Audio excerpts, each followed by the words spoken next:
Hello दोस्तों, यह dictation Ramdhari Singh Gupta की डिक्टेशन है। यह 100 वर्ड पर मिनट से है। इसमें कुल 400 वर्ड हैं। यह डिक्टेशन चलेगी 4 मिनट तक। Ready, start. उपाध्यक्ष महोदय, इसमें कोई संदेह नहीं है कि लेकिन कई स्थानों पर देखा गया है कि काफ़ी काम हो रहा है, जबकि कुछ तो इतनी उपेक्षा की दृष्टि से देखा जाता है कि वहाँ काम न होने के कारण वे इलाके विकास की दृष्टि से पीछे रह जाते हैं।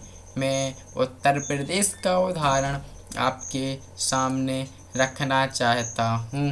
वहाँ पर चाहे उद्योग धंधों की योजना हो, किसी अन्य विकास के विषय में हो, दूसरे राज्यों की तुलना में वहाँ बहुत कम काम हो रहा है और वह पिछड़ता ही चला जा रहा है। पैरा, माननीय अध्यक्ष महोदय, इस विधेयक के संबंध में इस सदन के इधर के बैठने वाले लोगों ने और उधर के बैठने वाले लोगों ने बहुत सी बातें कही हैं।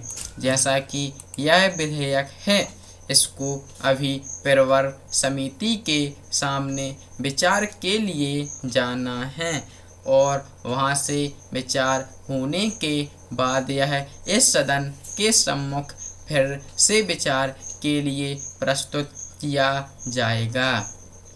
तब माननीय सदस्यों को पूरे तरीके से यह अधिकार होगा कि जहाँ तक इसके अनुबंधों का संबंध है उसमें परिवर्तन कर सकते हैं या उनको हटा सकते हैं। कल से जो बातें हो रही हैं वह सब नोट की गई हैं और मैंने बहुत सी बातों को सुना है।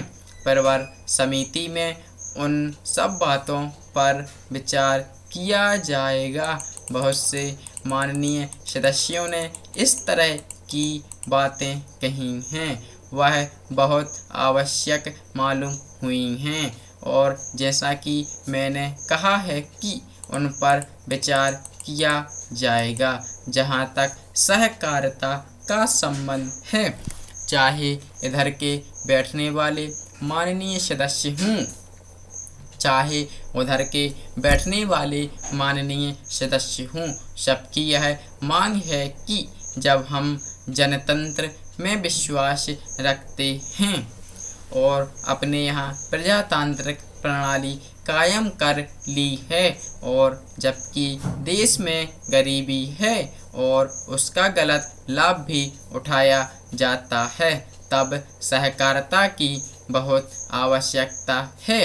इसको रोकने की आवश्यकता है।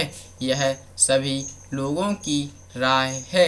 जहाँ तक इस सहकारी विधेयक का संबंध है, बहुत से माननीय सदस्यों ने बहुत सी बातें इसके संबंध में कही हैं।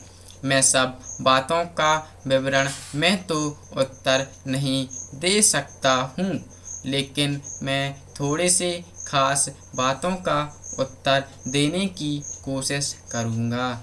जैसा मैंने अभी कहा, जब हमने अपने यहाँ जनतंत्र कायम किया तो हमें अपने समाज के ढांचे को बदलना पड़ेगा। Full stop.